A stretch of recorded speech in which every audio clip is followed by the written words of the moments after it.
السلام عليكم ورحمة الله وبركاته. معكم سعد المصري معالج الرفلكسولوجي والشياثو واخصائي النفسي.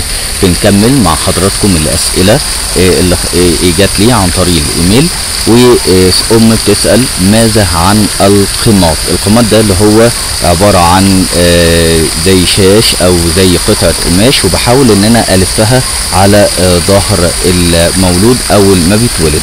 طبعا انتوا عارفين بيقوم العديد من الامهات بلف القماط على بطن الاطفال خلال الاشهر الثلاثه الاولى من العمر، وبنرى انه لا داعي ابدا لاستعمال القماط خلال اي فصل من فصول السنه، لانه غالبا ما بينزلق من البطن الى الصدر، وانتوا عارفين ده بيعوق حركات التنفس، وقد يتمركز بين البطن والصدر ليضغط على المعده، وده بيؤدي في النهايه الى القشط بعد الانتهاء من الرضعه مباشره.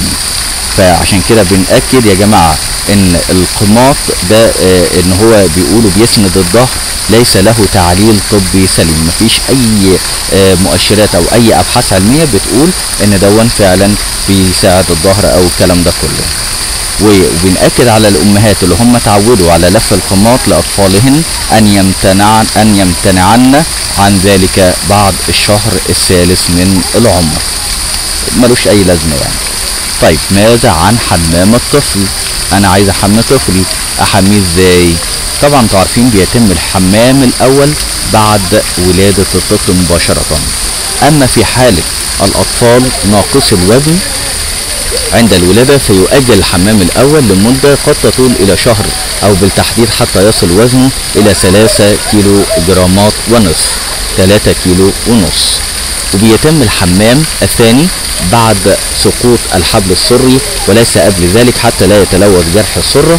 وخلال الربيع بيستحمى الطفل يوما بعد يوم، ومع نهاية الربيع وقدوم الصيف بيستحمى الطفل كل يوم حتى نهاية العام الثاني من العمر. ويكفي بعد ذلك ان يستحمى الطفل 3 مرات في الاسبوع. وفائدة الحمام اليومي خلال الطقس الحار انه بيحافظ على نظافة الجلد من العرق وافرازات الغدد الجلدية الاخرى، فلا تحدث التهابات الجلد خلال الصيف كما هو الحال عند الكثير من الاطفال.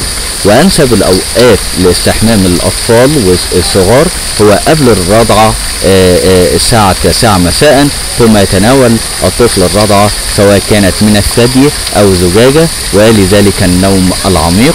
ولكن اذا تم الحمام بعد الرضعة فربما يؤدي ذلك الى القيء لكثرة حركة الطفل طبعا اثناء الاستحمام، فلازم ناخد بالنا كويس جدا.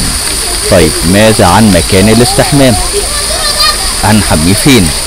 طبعا انتوا عارفين الاطفال الصغار اقل من 18 شهر بنفضل ان يتم الحمام في نفس الحجرة اللي بينام فيها الطفل، واذا لم يكن ذلك عمليا فيستحم الطفل في الحمام العادي، ولكن في طبق بلاستيك كبير خاص لحمام الطفل. وفي هذه الحالة بنفضل عمل الحمام قبل رضعة الساعة 12 ظهرا، لان جو الحمام في الوقت ده بيكون طبعا دافي عن الساعة 9 مساء. ومع نهاية العام الثاني من عمر الطفل قد يتم استحمام الطفل في البانيو او الحوض العادي. سؤال تاني يقول لي ماذا عن الماء المستعمل للاستحمام؟ يا ترى احميه بميه سخنة ولا ميه فترة ولا ميه ساقعة ولا ايه؟ طبعا انتوا عارفين يا جماعة ان من الضروري لكل ام لازم تعرف ده، ان من الضروري ان يكون درجة حرارة الماء 35 درجة مئوية، اي يكون الماء دافئا، ويجب الا يطول وقت الاستحمام عن 10 دقايق، لان في ناس بتنقع الطفل بعد ساعة بتنضف فيه، طبعا مش بتغسل كرشة يعني. طيب متى يمكن الخروج بالطفل للتنزه؟ ده سؤال مهم جدا. امتى اخرج طفلي عشان انا افسحه وانزهه؟ طبعا بيخرج الطفل المولود الى البلكونة بعد 7 ل 10 ايام من ولادته، ويمكن الخروج خارج المنزل بعد 15 يوم. كذلك لابد ان يكون الجو طبعا ملائما للتنزه. مش معنى كده يقول سعد المصري قال بعد 15 يوم نخرج الطفل في عز جو الشتاء نخرجه، لا طبعا الكلام ده غير صحيح. هل من الضروري اعطاء الفيتامينات للطفل؟ ده سؤال برضك مهم جدا. بنقول طبعا انه من الافضل اعطاء الاطفال الصغار الفيتامينات مع بدء الشهر الثاني من العمر، وبتستمر الام على ذلك حتى نهاية العام الاول، واحيانا حتى نهاية العام الثاني من العمر. والفيتامينات اللي ممكن يحتاجها الطفل في الفترة دي يا جماعة، عندي من اهم الفيتامينات فيتامين د، وفيتامين A كذلك اللي هو ألف، وكذلك فيتامين بي المركب، وفيتامين ج، وله فوائد طبعا كبيرة جدا جدا للأطفال. لو هنتكلم على الفيتامينات دي، عندي مثلا فيتامين د، ده بيساعد على تكوين الطبيعي للعظام والأسنان. فيتامين ألف وج ده بيساعد على تكوين بعض الأنسجة والوقاية من بعض الأمراض. فيتامين بي المركب طبعا ده بيساعد على استفادة الجسم من المواد النشوية والدهنية. والأطفال اللي بيرضعوا من الثدي الأم هم يعتبروا أشد حاجة إلى الفيتامينات عن هؤلاء الأطفال الذين يرضعون أحد الألبان الجافة، بسبب ما تقوم به كل الشركات المنتجة للألبان الجافة من إضافة للفيتامينات أثناء عملية تجفيف الألبان. وأخيرا يجب أن نؤكد للأمهات كلهم أن الإسراف أو كثرة إعطاء الفيتامينات للأطفال قد يحمل في طياته الكثير من الأضرار، وبالذات كثرة إعطاء فيتامين د وألف. فطبعا إحنا مش هنحط الفيتامين أو نديله فيتامين كده مننا لنفسنا، لازم طبعا بعد استشارة الطبيب المتخصص. نشوف اخر سؤال في الحلقه دي، بيقول لي هل من الممكن ان استعمل بعض الادويه اثناء فتره الرضاعه دون خوف من نزول هذه الادويه مع اللبن الى جسم الرضيع؟